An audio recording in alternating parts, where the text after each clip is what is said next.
ਗੁਰਸਿੱਖਾਂ ਗੁਰਸਿੱਖ ਸੇਵਾ ਲਾਇਆ, ਗੁਰਸਿੱਖ ਸੇਵਾ ਲਾਇਆ।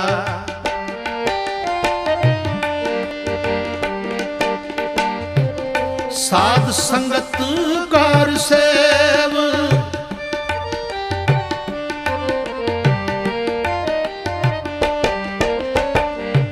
ਸਾਧ ਸੰਗਤ ਕਰ ਸੇਵ, ਸੁਖ ਫਲ ਪਾਇਆ,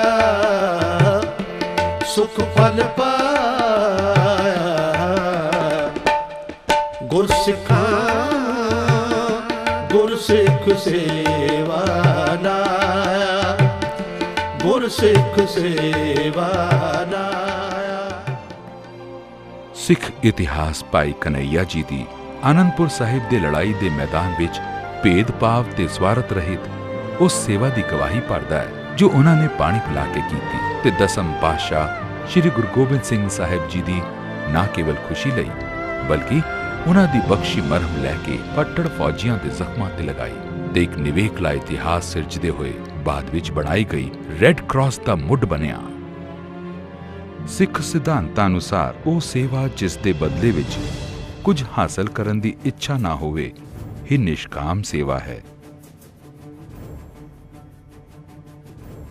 ਨਿਸ਼ਕਾਮ ਸਿੱਖ ਵੈਲਫੇਅਰ ਕਾਉਂਸਲ ਇਹਨਾਂ ਹੀ ਸਿਧਾਂਤਾਂ ਨੂੰ ਮੁੱਖ ਰੱਖ ਕੇ ਨਵੰਬਰ 1984 ਦੇ ਘੱਲੂਘਾਰੇ ਵਿੱਚ ਦਿੱਲੀ ਵਿੱਚ ਹੋਈਆਂ ਸਿੱਖ ਵਿਧਵਾਵਾਂ, ਅਨਾਥ ਬੱਚਿਆਂ ਤੇ ਹੋਰ ਬੇਸਹਾਰਾ ਪਰਿਵਾਰਾਂ ਦੀ ਸੇਵਾ ਸੰਭਾਲ ਲਈ ਹੋਂਦ ਵਿੱਚ ਆਈ ਸੀ। ਬਿਨਾਂ ਕਿਸੇ ਭੇਦਭਾਵ ਦੇ ਸਾਰੀ ਮਨੁੱਖਤਾ ਦੀ ਸੇਵਾ ਕਰਨਾ ਇਸ ਸੰਸਥਾ ਦਾ ਨਿਸ਼ਾਨਾ ਹੈ। ਨਿਸ਼ਕਾਮ ਦੀ ਇਹ ਧਾਰਨਾ ਹੈ ਕਿ ਸ੍ਰੀ ਗੁਰੂ ਗ੍ਰੰਥ ਸਾਹਿਬ ਦੇ ਆਸ਼ੇ ਅਨੁਸਾਰ ਮਨੁੱਖਤਾ ਦੀ ਸੇਵਾ ਹੀ ਅਸਲ ਇਨਸਾਨੀ ਧਰਮ ਹੈ।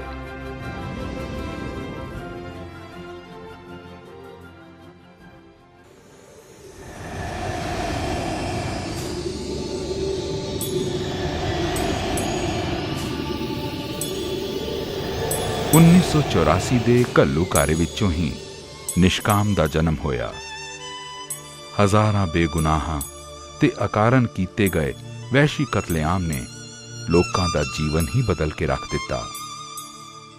ਹਜ਼ਾਰਾਂ ਪਰਿਵਾਰ ਬੇਘਰ ਹੋ ਗਏ, ਪਰਿਵਾਰਾਂ ਦੇ ਮੁਖੀਏ ਕਤਲ ਕਰ ਦਿੱਤੇ ਗਏ, ਔਰਤਾਂ ਵਿਧਵਾ ਹੋ ਗਈਆਂ, ਬੱਚੇ ਯਤੀਮ ਹੋ ਗਏ, ਪਰਿਵਾਰਾਂ ਦਾ ਜੀਵਨ ਬੇਰੰਗ ਤੇ ਡਾਵਾਂਡੋਲ ਹੋ ਗਿਆ।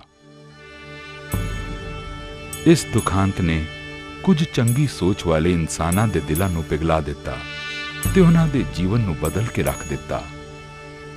ਇਹ ਇਨਸਾਨ ਪਹਿਲਾਂ ਹੀ ਲੋਕਾਂ ਦੇ ਭਲੇ ਲਈ ਕੁਝ ਕਰਨ ਲਈ ਵਿਚਾਰਸ਼ੀਲ ਸਨ, ਪਰ ਹੁਣ ਉਹ ਸਮਾਂ ਆ ਗਿਆ ਸੀ ਕਿ ਇਸ ਦੁਖਾਂਤ ਤੋਂ ਪ੍ਰਭਾਵਿਤ ਪਰਿਵਾਰਾਂ ਦੀ ਸਹਾਇਤਾ ਕੀਤੀ ਜਾਵੇ।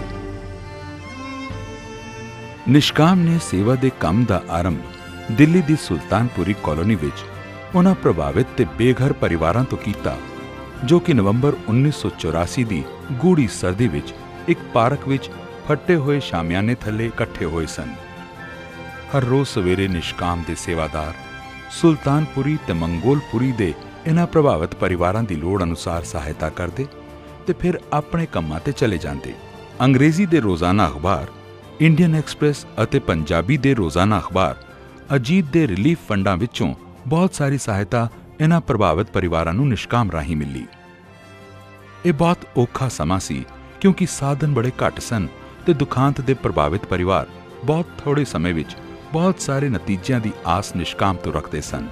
ਇਸ ਲਈ ਨਿਸ਼ਕਾਮ ਨੇ ਇਹਨਾਂ ਦੁਖੀ ਤੇ ਲੋੜਵੰਦ ਪਰਿਵਾਰਾਂ ਤੇ ਆਪਣਾ ਸਾਰਾ ਧਿਆਨ ਕੇਂਦਰਿਤ ਰੱਖਿਆ, ਪਰ ਗੁਰੂ ਆਸ਼ੇ ਅਨੁਸਾਰ ਸਾਰੀ ਮਨੁੱਖਤਾ ਨੂੰ ਭੁਲਾਇਆ ਨਹੀਂ। ਸ਼ੁਰੂ ਤੋਂ ਹੀ ਨਿਸ਼ਕਾਮ ਦੀ ਸੋਚ ਇਹਨਾਂ ਪ੍ਰਭਾਵਿਤ ਪਰਿਵਾਰਾਂ ਨੂੰ ਸਿਰਫ ਰਾਸ਼ਨ ਤੇ ਮਾਇਆ ਦੇ ਕੇ ਮੁਹਤਾਜ ਬਣਾਉਣ ਦੀ ਨਹੀਂ ਸੀ, ਬਲਕਿ ਆਪਣੇ ਪੈਰਾਂ ਤੇ ਖੜੇ ਕਰਨ ਦੀ ਸੀ। ਸੁਲਤਾਨਪੁਰੀ ਤੇ ਮੰਗੋਲਪੁਰੀ ਦੇ ਪ੍ਰਭਾਵਿਤ ਪਰਿਵਾਰਾਂ ਦੀ ਸੇਵਾ ਨਵੰਬਰ 1984 ਤੋਂ ਮਾਰਚ 1985 ਤੱਕ ਚੱਲੀ, ਕਿਉਂਕਿ ਮਾਰਚ 1985 ਵਿੱਚ ਨਿਸ਼ਕਾਮ ਦਾ ਪੂਰਾ ਧਿਆਨ ਦਿੱਲੀ ਦੇ ਤਿਲਕ ਵਿਹਾਰ ਵੱਲ ਹੋ ਗਿਆ, ਕਿਉਂਕਿ ਉੱਥੇ ਸਾਰੀ ਦਿੱਲੀ ਵਿੱਚ ਹੋਈਆਂ ਵਿਧਵਾ ਭੈਣਾਂ ਨੂੰ ਛੋਟੇ-ਛੋਟੇ ਮਕਾਨ ਅਲਾਟ ਹੋਣੇ ਸ਼ੁਰੂ ਹੋ ਗਏ ਸਨ। ਸਮਾਂ ਆਉਣ ਤੇ ਦਿੱਲੀ ਸਰਕਾਰ ਨਾਲ ਵੀ ਰਾਬਤਾ ਕਾਇਮ ਹੋਇਆ ਤੇ ਵਿਧਵਾ ਭੈਣਾਂ ਨੂੰ ਆਪਣੇ ਪੁਰਾਣੇ ਮਕਾਨ ਵੇਚਣ ਦੀ ਇਜਾਜ਼ਤ ਵੀ ਮਿਲੀ।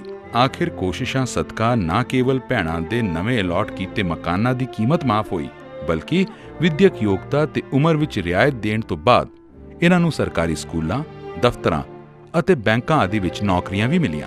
ਨਿਸ਼ਕਾਮ ਦੀਆਂ ਕੋਸ਼ਿਸ਼ਾਂ ਸਦਕਾ ਤਿਲਕ ਵਿਹਾਰ ਵਿੱਚ ਅਲਾਟ ਹੋਏ ਫਲੈਟਾਂ ਦਾ 5 ਕਰੋੜ ਰੁਪਈਆ ਸਰਕਾਰ ਨੇ ਮਾਫ ਕੀਤਾ।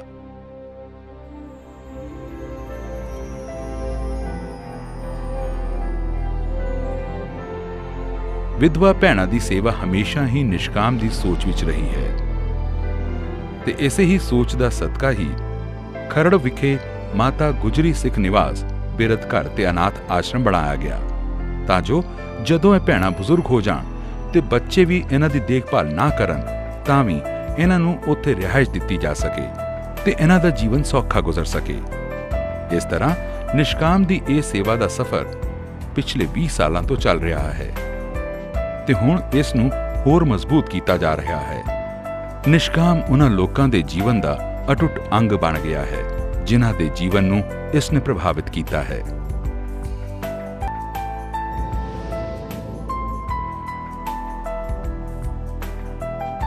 ਇਸ 20 ਸਾਲ ਤੋਂ ਵੱਧ ਸਮੇਂ ਦੇ ਸਫ਼ਰ ਤੋਂ ਬਾਅਦ ਨਿਸ਼ਕਾਮ ਇੱਕ ਸਥਾਪਿਤ NGO ਹੈ ਜਿਸ ਨੇ ਬਿਨਾਂ ਕਿਸੇ ਭੇਦਭਾਵ ਦੇ ਸਮਾਜ ਦੇ ਹਰ ਵਰਗ ਦੇ ਲੋਕਾਂ ਦੀ ਬਹੁਪਰਕਾਰੀ ਸੇਵਾ ਕਰਨ ਦੀ ਕੋਸ਼ਿਸ਼ ਕੀਤੀ ਹੈ।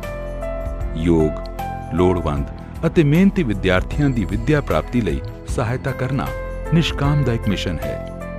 ਇਸੇ ਮੰਤਵ ਨੂੰ ਮੁੱਖ ਰੱਖ ਕੇ ਨਿਸ਼ਕਾਮ 6ਵੀਂ ਕਲਾਸ ਤੋਂ ਲੈ ਕੇ ਪ੍ਰੋਫੈਸ਼ਨਲ ਕੋਰਸਿਸ ਦੀ ਪੜ੍ਹਾਈ ਕਰਨ ਲਈ ਵਿਦਿਆਰਥੀਆਂ ਨੂੰ 150 ਰੁਪਏ ਮਹੀਨੇ ਤੋਂ 1500 ਰੁਪਏ ਮਹੀਨੇ ਤੱਕ ਦੇ ਵਜ਼ੀਫੇ ਦਿੰਦੀ ਹੈ।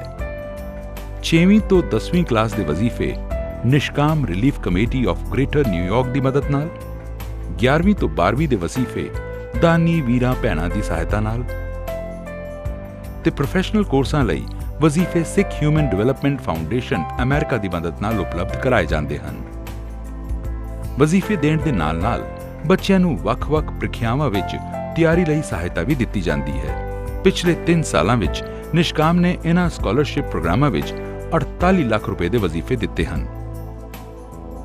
आगे सोच रहे हैं कि कोई साढ़े वांगी बनिए, सेवा करिए किसी लोग गरीब लोगों की सेवा करिए, देखभाल हमेशा पूरा साल लाती है, मतलब पूरी जिंदगी लाती है। मेरे स्कूल के 18 बच्चे इस स्कॉलरशिप मिल रही है। निष्काम के काम वेख के सचमुच मैं अपने अध्यापकों नाल गल कर रही सी कि मेरा भी दिल करता मैं इस संस्था नाल जुड़ा। विद्या के नाम से जो काम हो रहे हैं ना, ये वर्गी मिसाल शायद किते किते ही मिलती है।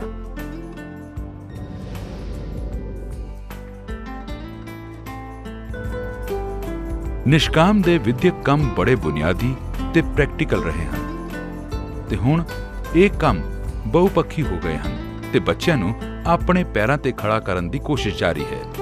ਸਿਲਾਈ ਅਤੇ ਕਢਾਈ ਦੇ ਸਿਖਲਾਈ ਤੇ ਉਤਪਾਦਨ ਕੇਂਦਰ, ਟਾਈਪ ਤੇ ਸ਼ਾਰਟਹੈਂਡ ਦਾ ਇੰਸਟੀਚਿਊਟ ਤੇ ਕੰਪਿਊਟਰ ਸੈਂਟਰ, ਗੁਰਮਤਿ ਸੰਗੀਤ ਵਿਦਿਆਲਾ, ਬਾਲਿਕਾਂ ਲਈ ਓਪਨ ਸਕੂਲ ਦੀਆਂ ਕਲਾਸਾਂ ਵੀ ਇਸ ਹੀ ਸੋਚ ਦਾ ਸਦਕਾ ਹੈ।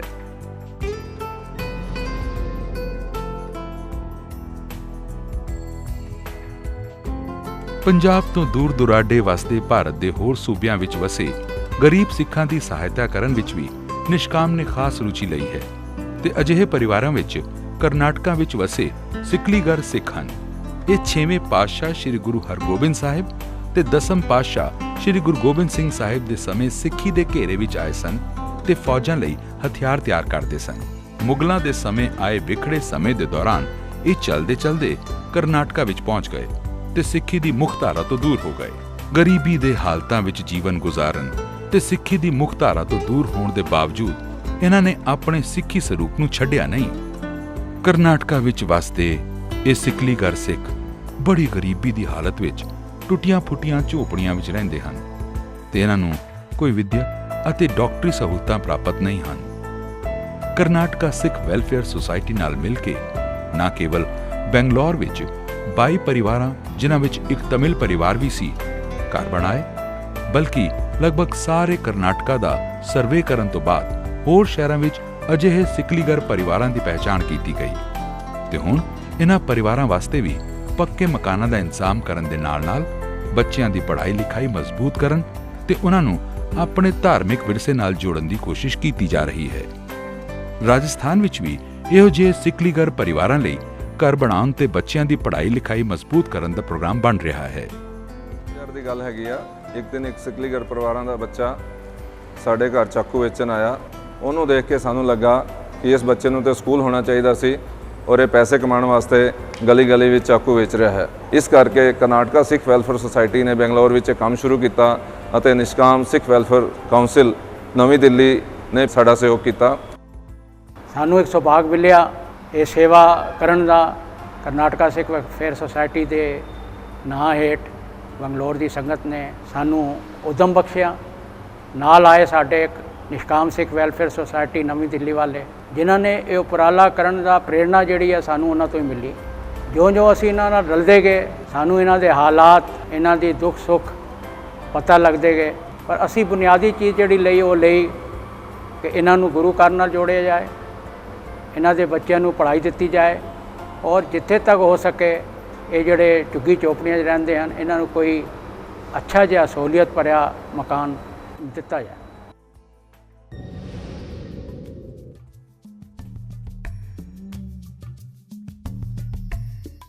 ਸਮਾਂ ਬੀਤਣ ਦੇ ਨਾਲ ਸਮਾਜ ਦੀ ਸਿਹਤ ਸੰਭਾਲ ਦਾ ਕੰਮ ਨਿਸ਼ਕਾਮ ਦਾ ਇੱਕ ਬੇਜੋੜ ਅੰਗ ਬਣ ਗਿਆ ਹੈ। ਇੱਕ ਕਮਰੇ ਦੀ ਡਿਸਪੈਂਸਰੀ ਨੇ ਅੱਜ ਤਿਲਕ ਵਿਹਾਰ ਵਿਖੇ ਇੱਕ ਛੋਟੇ ਜਿਹੇ ਹਸਪਤਾਲ ਦੀ ਸ਼ਕਲ ਇਖਤਿਆਰ ਕਰ ਲਈ ਹੈ, ਜੋ ਕਿ ਮਾਡਰਨ ਆਪਰੇਸ਼ਨ ਥੀਏਟਰ, ਐਕਸ-ਰੇ ਆਦਿ ਨਾਲ ਸੁਸੱਜਿਤ ਹੈ ਤੇ ਜਿਸ ਵਿੱਚ ਦੰਦਾਂ, ਅੱਖਾਂ, ਬੱਚਿਆਂ, ENT, ਔਰਤਾਂ ਦੀਆਂ ਬਿਮਾਰੀਆਂ ਦੇ ਇਲਾਜ ਦੀਆਂ ਸਹੂਲਤਾਂ ਉਪਲਬਧ ਹਨ।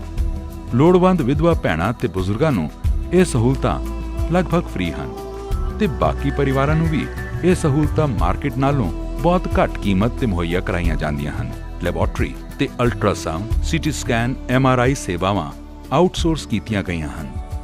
ਹੁਣ ਇਹ ਸਹੂਲਤਾਂ ਇੱਕ ਸਟੇਟ ਆਫ ਆਰਟ ਲੈਬੋਰੇਟਰੀ ਤੇ ਇਮੇਜਿੰਗ ਸੈਂਟਰ ਤੋਂ ਬੜੇ ਕਿਫਾਇਤੀ ਰੇਟ ਤੇ ਮਿਲ ਰਹੀਆਂ ਹਨ।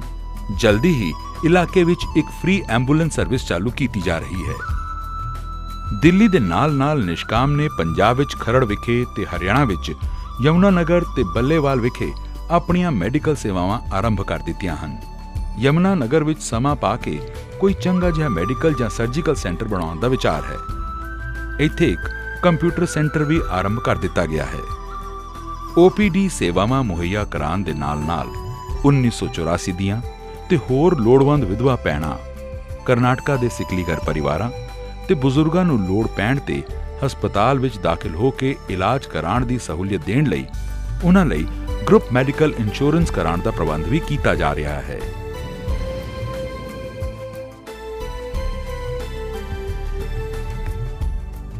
ਨਿਸ਼ਕਾਮ ਨੇ ਆਪਣਾ ਇਹ ਵੀ ਮਿਸ਼ਨ ਬਣਾਇਆ ਹੈ ਕਿ ਕੁਦਰਤੀ ਆਫਤਾਂ ਨਾਲ ਪ੍ਰਭਾਵਿਤ ਪਰਿਵਾਰਾਂ ਦੀ ਵੀ ਸਹਾਇਤਾ ਕੀਤੀ ਜਾਵੇ।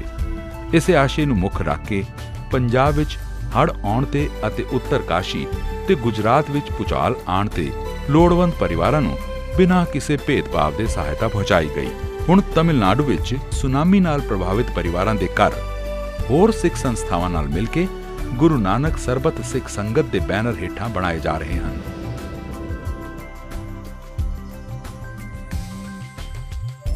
ਇੱਕ NGO ਦੀ ਕਾਮਯਾਬੀ ਦਾ ਪਤਾ ਇਸ ਗੱਲ ਤੋਂ ਲੱਗਦਾ ਹੈ ਕਿ ਉਸਨੇ ਕਿੰਨੇ ਲੋਕਾਂ ਦੇ ਦਿਲਾਂ ਨੂੰ ਜਿੱਤਿਆ, ਉਸਨੇ ਕਿੰਨੇ ਲੋਕਾਂ ਦੇ ਜੀਵਨ ਨੂੰ ਚੰਗੇਰਾ ਬਣਾਉਣ ਵਿੱਚ ਸਹਾਇਤਾ ਕੀਤੀ। ਆਓ ਕੁਝ ਕੁ ਉਹਨਾਂ ਘਟਨਾਵਾਂ ਤੇ ਝਾਤੀ ਮਾਰੀਏ ਜਿਨ੍ਹਾਂ ਨੇ ਨਿਸ਼ਕਾਮ ਨੂੰ ਹੋਰ ਚੜ੍ਹਦੀ ਕਲਾ ਨਾਲ ਸੇਵਾ ਕਰਨ ਲਈ ਉਤਸ਼ਾਹ ਦਿੱਤਾ। ਅਗਸਤ 1995 ਵਿੱਚ ਨਿਸ਼ਕਾਮ ਦੇ ਕੋਲ 3.5 ਸਾਲ ਦੀ ਬੱਚੀ ਸੁਖਮਨੀ ਦਾ ਕੇਸ ਆਇਆ, ਜੋ ਕਿ ਜਨਮ ਸਮੇਂ ਕ੍ਰੈਨੀਓਫੇਸ਼ੀਅਲ ਐਬਨੋਰਮੈਲਿਟੀਜ਼ ਨਾਲ ਪੈਦਾ ਹੋਈ ਸੀ। ਇਸ ਬੱਚੀ ਲਈ ਨਿਸ਼ਕਾਮ ਨੇ ਅਕਤੂਬਰ 1995 ਵਿੱਚ ਅਪੀਲ ਕੀਤੀ, ਜਿਸ ਦਾ ਸਾਰੀ ਮਨੁੱਖਤਾ ਕੋਲੋਂ ਬਹੁਤ ਚੰਗਾ ਹੁੰਗਾਰਾ ਮਿਲਿਆ, ਜਿਸ ਦਾ ਸਦਕਾ ਬੱਚੀ ਆਪਣੇ ਮਾਪਿਆਂ ਦੇ ਨਾਲ ਨਿਊਯਾਰਕ ਜਾਣ ਯੋਗ ਹੋ ਗਈ ਤੇ ਗੁਰੂ ਕਿਰਪਾ ਸਦਕਾ ਸਰਜਰੀ ਹੁਣ ਤੱਕ ਚੱਲ ਰਹੀ ਹੈ ਤੇ ਬੱਚੀ ਵਿੱਚ ਸੁਧਾਰ ਹੋ ਰਿਹਾ ਹੈ। ਇਸੇ ਤਰ੍ਹਾਂ ਫਰੀਦਾਬਾਦ ਦੇ 3 ਸਾਲਾਂ ਬੱਚੇ ਬਲੈਸੀ, ਜੋ ਕਿ ਥੈਲਸੀਮੀਆ ਮੇਜਰ ਨਾਲ ਪੀੜਿਤ ਸੀ, ਦੀ ਕ੍ਰਿਸਚੀਅਨ ਮੈਡੀਕਲ ਕਾਲਜ ਵੈਲੋਰ ਵਿੱਚ ਬੋਨ ਮੈਰੋ ਟ੍ਰਾਂਸਪਲਾਂਟ ਲਈ ਸਾਰੀ ਮਨੁੱਖਤਾ ਨੇ ਨਾ ਕੇਵਲ ਲੋੜੀਂਦਾ ਫੰਡ ਲਗਭਗ 1 ਮਹੀਨੇ ਵਿੱਚ ਦਿੱਤਾ, ਬਲਕਿ ਆਪਣੀਆਂ ਅਸੀਸਾਂ ਤੇ ਅਰਦਾਸਾਂ ਵੀ ਭੇਜੀਆਂ, ਜਿਸ ਦਾ ਸਦਕਾ ਇਹ ਬੱਚਾ ਬਿਲਕੁਲ ਠੀਕ ਹੋ ਕੇ ਪਰਤਿਆ। ਜਿਨ੍ਹਾਂ ਬਹੁਤ ਸਾਰੇ ਲੋਕਾਂ ਦੇ ਜੀਵਨ ਨੂੰ ਨਿਸ਼ਕਾਮ ਨੇ ਪ੍ਰਭਾਵਿਤ ਕੀਤਾ, ਉਹਨਾਂ ਵਿੱਚੋਂ ਇਹ ਕੇਵਲ 2 ਦੀ ਹੀ ਕਹਾਣੀ ਹੈ। ਜਦੋਂ ਵੀ ਲੋੜ ਪਈ ਨਿਸ਼ਕਾਮ ਨੇ ਲੋੜਵੰਦਾਂ ਦੀ ਲੋੜਾਂ ਦੀ ਪੂਰਤੀ ਕੀਤੀ। ਅਜਿਹੇ ਲੋਕਾਂ ਦੇ ਚਿਹਰਿਆਂ ਤੇ ਮੁਸਕਰਾਹਟ ਵੇਖ ਕੇ ਨਿਸ਼ਕਾਮ ਨੂੰ ਹੋਰ ਵਧੇਰੇ ਪੱਕੇ ਇਰਾਦੇ ਨਾਲ ਸੇਵਾ ਕਰਨ ਦੀ ਸ਼ਕਤੀ ਤੇ ਆਤਮਕ ਸੁਖ ਮਿਲਦਾ ਹੈ। ਨਿਸ਼ਕਾਮ ਨੇ ਇੱਕ ਨਵੇਂ ਪ੍ਰੋਜੈਕਟ ਕੀਰਤ ਰਾਹੀਂ ਹੋਰ ਸੰਸਥਾਵਾਂ ਪਰਿਵਾਰਾਂ ਦੇ ਨਾਲ ਤਾਲਮੇਲ ਕਰਕੇ ਆਪਣੇ ਘੇਰੇ ਵਿੱਚ ਸਾਰੀ ਦਿੱਲੀ ਨੂੰ ਲੈਣ ਦਾ ਪ੍ਰੋਗਰਾਮ ਬਣਾਇਆ ਹੈ ਤੇ ਆਸ਼ਾ ਇਹ ਹੈ ਕਿ ਨਿਸ਼ਕਾਮ ਦੇ ਘੇਰੇ ਵਿੱਚ ਆਇਆ ਕੋਈ ਲੋੜਵੰਦ ਪਰਿਵਾਰ ਭੁੱਖਾ ਨਾ ਸੋਵੇ, ਕੋਈ ਬੱਚਾ ਪੜ੍ਹਾਈ ਤੇ ਕੰਮ ਤੋਂ, ਕੋਈ ਲੋੜਵੰਦ ਬਿਮਾਰ ਦਵਾਈ ਤੋਂ ਵਾਂਝਾ ਨਾ ਰਹੇ। ਵਿਦਿਆ ਪ੍ਰਾਪਤੀ ਰਾਹੀਂ ਆਜ਼ਾਦੀ, ਸਿਹਤ ਸੰਭਾਲ ਰਾਹੀਂ ਸੁਖਾਵਾਂ ਜੀਵਨ ਤੇ ਵੋਕੇਸ਼ਨਲ ਟ੍ਰੇਨਿੰਗ ਰਾਹੀਂ ਜੀਵਨ ਵਿੱਚ ਮਜ਼ਬੂਤੀ, ਇਹੋ ਹੀ ਨਿਸ਼ਕਾਮ ਦਾ ਮਿਸ਼ਨ ਹੈ। ਇਹ ਸਾਰਾ ਕੁਝ ਅਸੀਂ ਆਪ ਨਹੀਂ ਕਰਦੇ, ਕਰਨ ਵਾਲਾ ਉਹ ਆਪ ਹੈ ਤੇ ਉਹ ਆਪ ਹੀ ਸਾਰਾ ਕੁਝ ਕਰਾਉਂਦਾ ਹੈ। ਅਸੀਂ ਤਾਂ ਸਿਰਫ ਕਠਪੁਤਲੀਆਂ ਹੀ ਹਾਂ। ਆਓ ਮਿਲ ਕੇ ਬਿਮਾਰਾਂ ਨੂੰ ਸਿਹਤਮੰਦ ਬਣਾਉਣ ਵਿੱਚ, ਲੋੜਵੰਦਾਂ ਨੂੰ ਆਪਣੇ ਪੈਰਾਂ ਤੇ ਖੜੇ ਹੋ ਕੇ ਮਜ਼ਬੂਤ ਬਣਾਉਣ ਵਿੱਚ ਤੇ ਉਹਨਾਂ ਦਾ ਭਵਿੱਖ ਸੁਨਹਿਰਾ ਬਣਾਉਣ ਵਿੱਚ ਇਕਜੁੱਟ ਹੋਈਏ। ਇਸ ਸੀਡੀ ਰਾਹੀਂ ਆਪ ਜੀ ਨੇ ਜੋ ਕੁਝ ਵੀ ਵੇਖਿਆ ਜਾਂ ਸੁਣਿਆ ਉਹ ਮਾਤਰ ਨਿਸ਼ਕਾਮ ਦੇ 20 ਵਰਿਆਂ ਦੇ ਨਿਸ਼ਕਾਮ ਸਫ਼ਰ ਦਾ ਖੁਲਾਸਾ ਨਹੀਂ ਸੀ, ਬਲਕਿ ਇਹ ਤਾਂ ਇੱਕ ਛੋਟਾ ਜਿਹਾ ਸੁਨੇਹਾ ਸੀ ਸਮੁੱਚੀ ਮਨੁੱਖਤਾ ਨੂੰ। ਆਓ ਮਿਲ ਕੇ ਮਨੁੱਖਤਾ ਲਈ ਕੁਝ ਕਰੀਏ ਤੇ ਆਪਣੀ ਜ਼ਿੰਦਗੀ ਨੂੰ ਸਫਲ ਬਣਾਈਏ।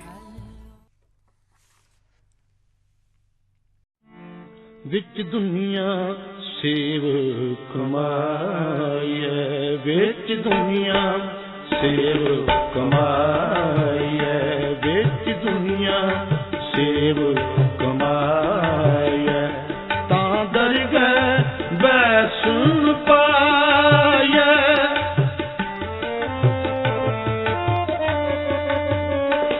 ਤਾਂ ਦਰਗਾਹ ਬੈਸੁਣ ਪਾਈਏ, ਕਹੋ ਨਾਨਕ